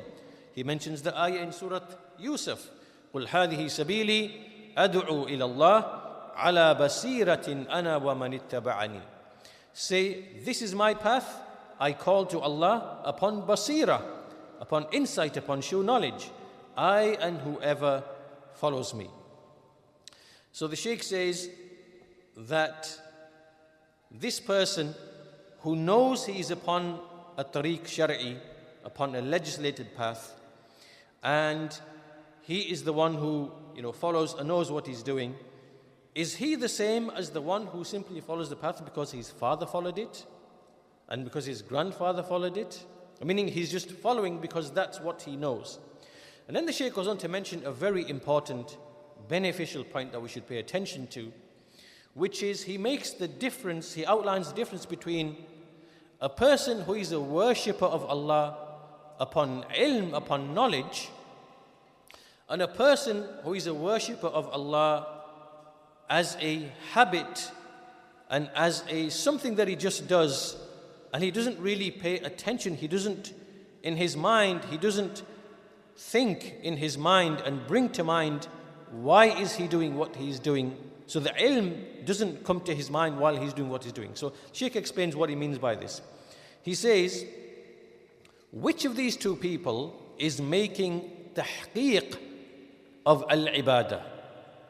Which of the following two is actualizing worship with the meaning of worship? A man who purifies himself, makes tahara, yatatahhar, because he knows that Allah has commanded him to make tahara, and that when he does the tahara, when he does the wudu, that he's doing so upon the way of the Prophet sallallahu alaihi wasallam. So he's doing it imtithalan, obedient to Allah, that's why he's doing it, and he's doing in accordance with ittiba, with how the Messenger of Allah sallallahu alaihi wasallam, how he did it. Is this man the same as the one when the other one, when he stands and it's like a habit and he knows it's the time, and so all that passes through his mind is I've got to get up and do this, and it's like a habit basically. So the answer the Shaykh says, there is no doubt that the first one, he who is worshipping Allah upon basira, upon basira. Now what does he mean by this? The Shaykh goes on to explain. He means that when you arise and you stand and you make wudu, for example, are you thinking in your mind, why am I doing this? What's led me to do this? The Shaykh says, I stand wa aqif inda hadhihi nuqta, and I ask, are we thinking about the wudu in that we are doing it because Allah said, Ya ayyuhal ladhina amanu, idha qumtum ila as-salah, faghsilu wujuhakum wa aydiyakum ila al-marafiq, to the end of the ayah. So meaning, as you are doing wudu, does it come to your mind now? Allah Azza wa Jal said in Surah Al-Ma'idah, the verse of wudu and tayammum, Ya ayyuhal ladhina amanu, idha qumtum ila as-salah, when you stand up to prayer, then wash your faces and your hands up to the right. So is that coming to your mind as you are doing it? So if you ask yourself, the last time I did wudu, or the last how many years I did wudu, did I ever stop and replay this in my mind, that this is why I am doing what I'm doing, right? And then he says, does a man, when he's doing wudu, does he bring to mind this ayah, and that he's doing it imtithalan li amrillah? And likewise, when he does the wudu, does he perceive that he is doing it, that I'm doing this ittiba'an li Rasulillah sallallahu alaihi wasallam? Am I doing it because this is how the Messenger of Allah, how he did it? So in other words, what the Shaykh is saying, that ibadah becomes, we make tahqiq of ibadah, and it is ibadah upon basira, and it is upon ilm, when we consciously think of why are we doing this ibadah, right? That we are making actual imtithal, and that we are making actual imitation. Now, most of us will be honest that had we not heard the Shaykh say this, then we would struggle to find when was the last time I played this in my mind when I did wudu. To actually consciously bring to mind that I am making imtithal and I am making ittiba. We don't, because it becomes like a habit, right? So this is the difference between an act of ibadah, which is done upon basira, in which we are making tahqiq of all of the elements of ibadah, being obedient to Allah, making imtithal of His command, making ittiba of the messenger. So these are things which if you bring to mind, obviously, this also determines the extent of reward. So are you being rewarded 10 times? Are you being rewarded 700 times? Or multiple times, even more than that? Right? So this is very important. The Shaykh said that I want to stop on this point and reflect upon this point because it is very, very important. And so he says, yes, amongst us are those who maybe bring this to mind. Maybe others, there are people who don't bring this to mind. So the Shaykh then goes on to say that let's go back now and to start discussing some of the fada'il, the virtues and the excellences of knowledge, because this knowledge, as we said, a person becomes upon basira and his heart is attached to worship and he does it, so it is not an aada, it is actual ibadah. So the Shaykh goes on to mention maybe 12 or 13 fada'il of ilm. I'll take maybe a handful of those. So the first one he says, وَمِنْ أَهَمِّ فَضَائِلِ الْعِلْمِ مَا يَلِي. First of all he says, إِنَّهُ إِرْثُ الْأَنْبِيَاءِ. This we all know, that this ilm, beneficial ilm, it is the inheritance left by the prophets. He mentions the hadith, لَمْ يُوَرِثُوا دِينَارًا وَلَا دِرْهَمًا وَإِنَّمَا وَرَّثُوا الْعِلْمِ. So the prophets, they did not leave neither dirham nor dinar as inheritance, but they left knowledge. So whoever takes it from this knowledge then has taken a tremendous portion. The Shaykh says that we are now in the 15th century Hijri. And if you are from the people of knowledge, if you are someone who acquires this knowledge, then you can say that you have inherited from Muhammad sallallahu alaihi wasallam. Right? There are people who say, I inherited 100,000 from my parents. I inherited a house from my parents. People inherit millions.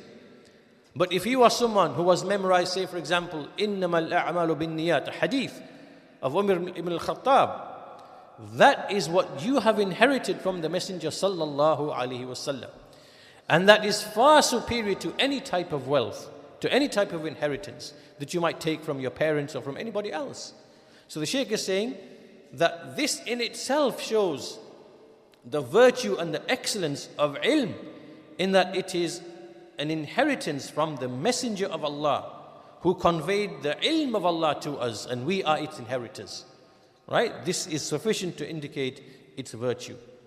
The second, he says, أَنَّهُ يَبْقَى وَالْمَالُ يَفْنَى. That in relation to knowledge, knowledge persists and remains, but wealth, it perishes. And then he gives an example. In fact, the Shaykh also mentions this in Riyadh al-Salihin, in his sharh of Riyadh al-Salihin, in Kitab al Ilm. If you go to Kitab al Ilm of Riyadh al-Salihin, the Shaykh rahimahullah, he mentions this same point, and he basically makes the point, he says, that if you were to look at all of the kings, princes, leaders in the whole of Islamic history, and you look at what they did, they had wealth, they established they established bridges, buildings, projects to benefit the Muslims, they awqaf, for the benefit of the Muslims, and they did so much. But can you remember any of their names? Can you remember a prominent ruler or prince for those deeds? No. But when you read a hadith, whose name comes? Huh? Abu Hurairah, Abdullah bin Umar, Ibn Abbas. Every time you are reading knowledge, whose name is mentioned? It is these companions. And the Shaykh says, look at Abu Hurairah for example, that he was from the fuqara, from the poor and the needy of the Sahaba. He would even become unconscious from hunger. He was so hungry and so weak. And the Shaykh says, وَأَسْأَلُكُمْ بِاللَّهِ هَلْ يَجْرِي لِأَبِي هُرَيْرَ ذِكْرٌ بَيْنَ النَّاسِ فِي أَصْلِنَا أَمْ لَا. I ask you, does the mention of Abu Hurairah, does it continue in our time or not? Of course it does. Any time you read any book of hadith, you're going to see Abu Hurairah, Abdullah bin Umar, Ibn Abbas, right? You're going to hear these names.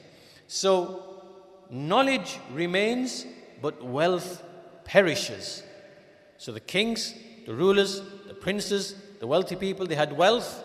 They did whatever they did with that wealth. They could even have given in charity projects to help the Muslims, but has their mention remained? No. Whose mention has remained? The one who have conveyed the inheritance, the knowledge, the beneficial knowledge of the Messenger of Allah sallallahu alaihi wasallam. And then he mentions, فَعَلَيْكَ يَا طَالِبَ الْعِلْمِ أَن تَسْتَمْسِكْ بِالْعِلْمِ فَقَدْ ثَبَتَ فِي الْحَدِيثِ أَنَّ النَّبِيِّ صلى الله عليه وسلم قال. He said, upon you, O student of knowledge, is to hold fast to knowledge, to seeking knowledge, because it is established in the hadith that the Prophet sallallahu alaihi wasallam, he said, إِذَا مَاتَ الْإِنسَانِ إِنْقَطَعَ عَمَلُهُ إِلَّا مِنْ ثَلَاثٍ. When a man dies, all of his action is cut off except for three. صدقة جارية أو علم ينتفع به أو ولد صالح يدعو له. It is either recurring charity, or it is knowledge which continues to be benefited from, or it is a righteous son who supplicates for him. So this is a second virtue and excellence of ilm, that it remains and persists, unlike other affairs which perish and which may be forgotten. The third benefit the Shaykh mentions, rahimahullah, is that a person does not need to exhaust himself or tire himself in protecting this knowledge. Why? Because if Allah Azza wa Jal bestows you with ilm, its place is in the heart. Nobody can come and steal it from you.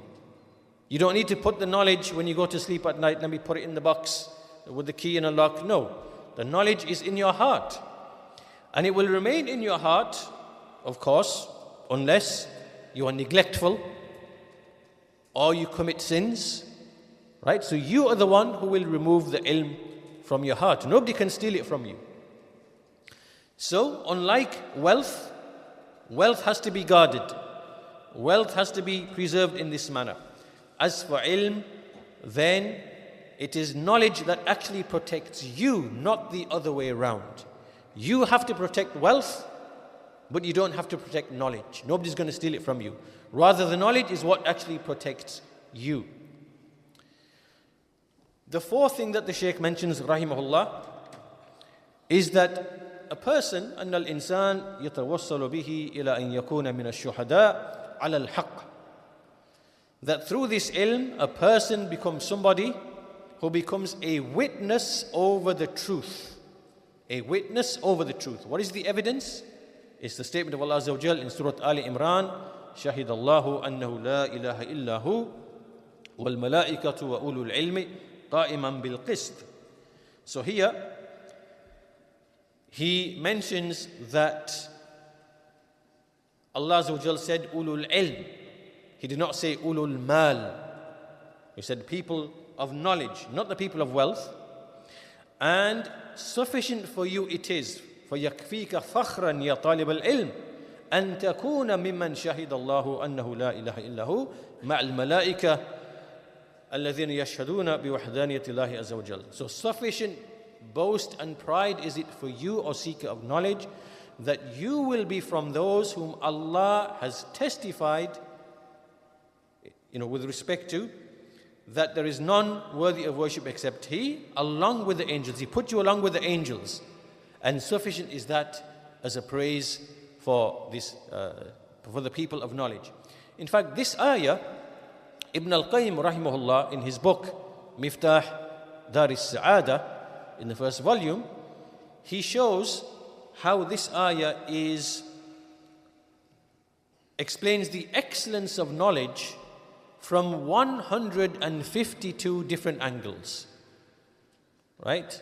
So he spends most of like the first volume explaining how this one verse, how Allah puts the testimony, his own testimony, with the testimony of the angels and with the testimony of the people of knowledge, how that is an evidence for the excellence of ilm, of knowledge, the fadl of ilm, from more than 152 different angles. Obviously, I'll mention a few here. We don't need to go through all of them. But, he says, for example, that from them is, first of all, Allah chose the people of knowledge specifically, as opposed to any others from amongst mankind. Secondly, he connected his shahada with their shahada, with that of the angels and theirs. Thirdly, he connected it with the shahada of the angels. And he goes on to mention many others. I'll mention one more. Just, Allah Azza wa Jal in this ayah, he singled out the verb. So he mentioned shahida only once. So he said, shahidallahu, annahu la ilaha illahu, wal malaika. He didn't say wa shahida al malaika. And he didn't say wa shahida ulul ilm. Right? So he made one verb for all three. For Allah, for the angels, for the people of knowledge. Which indicates, which shows like the how Allah made his testimony. So Allah is testifying in relation to himself through the people of knowledge for himself. So in other words, it's the people of knowledge become his witnesses, and he is using them as his witness, and he is a witness himself. So all of this is inseparable, and this indicates even more so the greatness of ilm. If this wasn't sufficient, this would be enough to indicate the greatness of this ilm. And as I said, he goes and mentions 152 different angles from how this ayah indicates the virtue and the excellence of knowledge.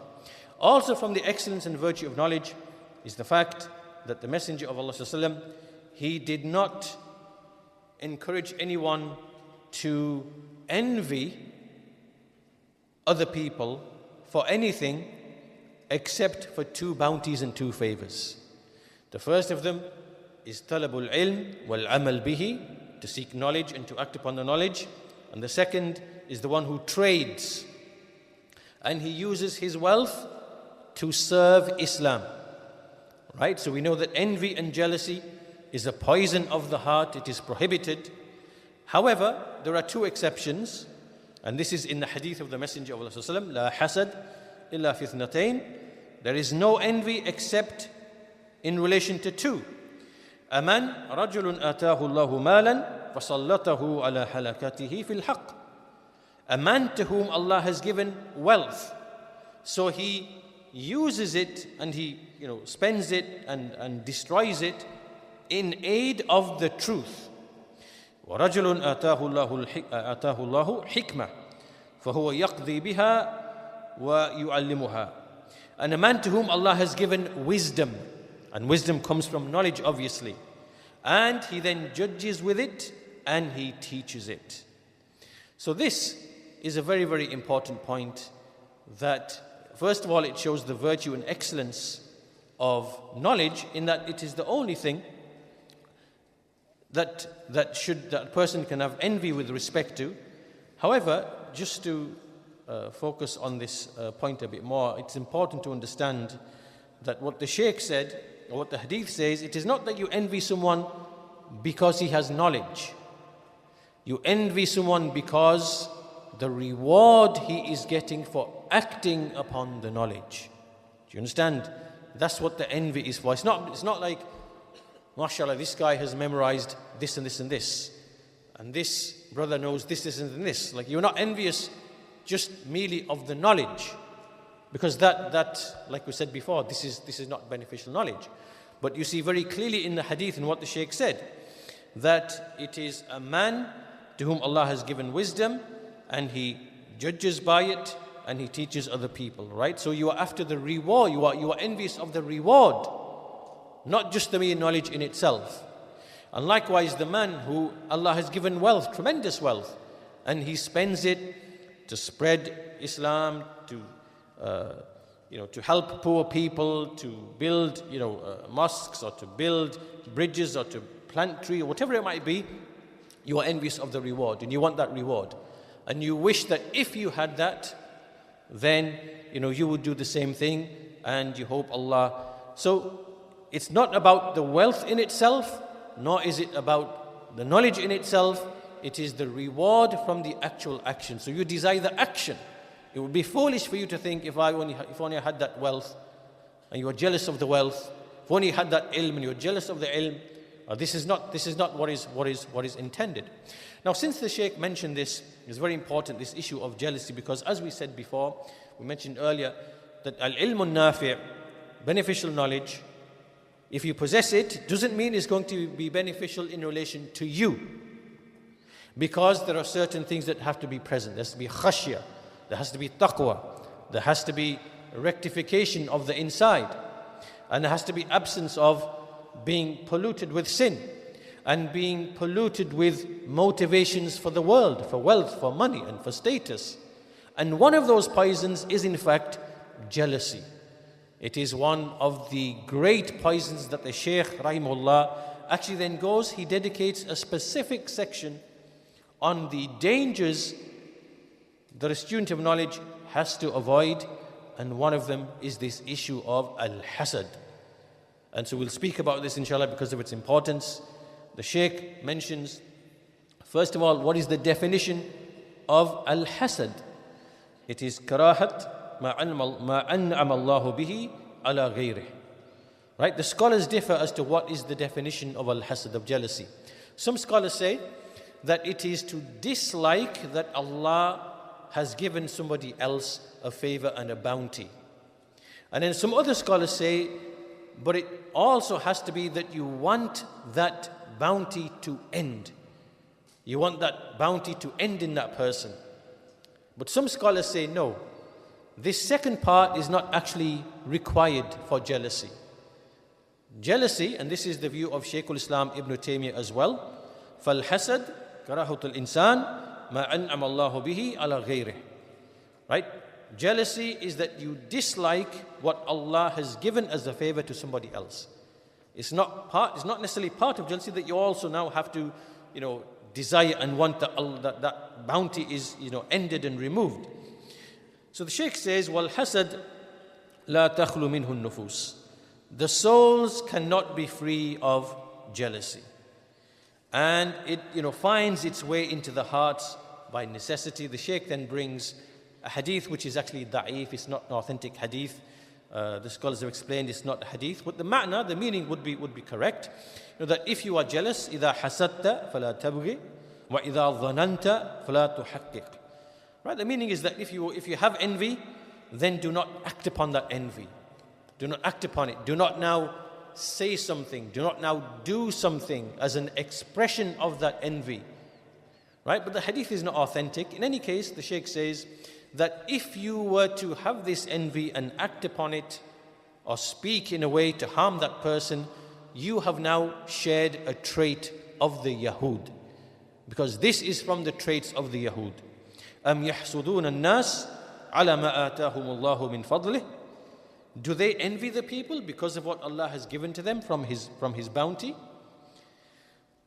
So the Shaykh goes on to explain that in relation to envy, there are so many mahadhir. There are cautions that exist in relation to envy. He says, first of all, a person who's envious and jealous, what's the reality of what he's disliking? He's disliking what Allah has decreed. Right? So if you are envious and you dislike that Allah has given somebody a bounty, a ni'mah, it could be fiqh in the religion, it could be wealth, it could be whatever, but obviously in this case it is ilm. He says that this person is actually disliking لِمَا قَدَّرَهُ كَوْنًا, what Allah has decreed to be kawnan in terms of His creation. That's first of all, that's the first thing that you fall into, if this impulse enters into your heart. The second thing he says, أَنَّ الْحَسَدْ يَأْكُلُ الْحَسَنَاتِ كَمَا تَأْكُلُ النَّارِ الْحَطَبِ. that envy eats away your good deeds in the same way that a fire consumes the wood. And overwhelmingly, you see that the envious person, when he envies that person, he will say things and will try to make the people flee from him, and he will make hints and insinuations and try to belittle him and so on and so forth. So he falls into major sins. And then those major sins, they consume his good deeds like the fire consumes the wood.